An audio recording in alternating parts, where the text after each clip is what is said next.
terrible par les faits décrits et vertigineuse par l'ampleur qu'elle continue de prendre, l'enquête sur Patrick Poivre d'Arvor a refait la une du quotidien Libération ce 20 septembre 2022.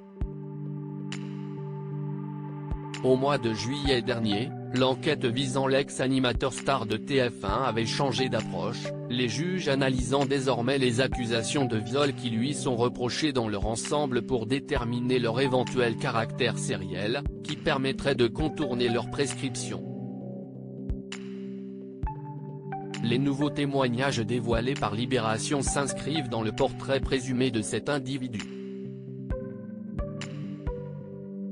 Face à ce dossier brûlant, l'homme de 74 ans accusé par une trentaine de femmes de viol, d'agression ou harcèlement sexuel nie tout et a porté plainte en retour pour dénonciation calomnieuse.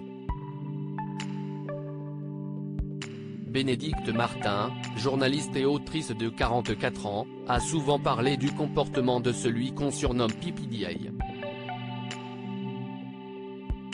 Mais jamais elle n'a été prise au sérieux, tant son attitude semblait connue et dédramatisée. À la lumière des accusations dont il fait l'objet aujourd'hui, sa parole fait un écho différent. L'homme n'est plus le présentateur qui s'invite dans tous les foyers avec son JT, mais est aujourd'hui représenté comme un prédateur, ami avec un autre homme à scandale, Nicolas Hulot.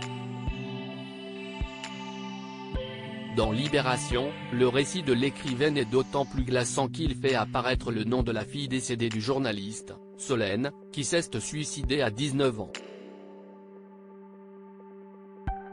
Un témoignage qui fait partie de la plainte qu'elle a déposée le 12 septembre contre PPDA pour une agression sexuelle qui serait survenue en novembre 2003 dans le bureau de l'animateur.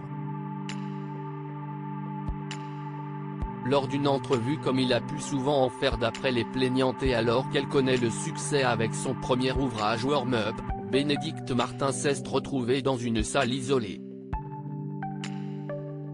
Patrick Poivre d'Arvor échange sur l'anorexie mentale dont souffrait sa fille et qu'il décèle chez son invité. Il lui dit alors : « Vous me faites penser à Solène. Les filles anorexiques sont souvent très intéressantes, très sensibles. J'aimerais vraiment vous aider à vous alimenter, aurait-il dit selon le souvenir de la plaignante. Alors qu'il l'a saisie brutalement pour l'agresser sexuellement en lui faisant une clé de bras et l'embrassant avec son haleine épouvantable, elle réussit à s'extraire en prétextant préférer une autre rencontre pour être soi-disant plus disposée à répondre à ses désirs.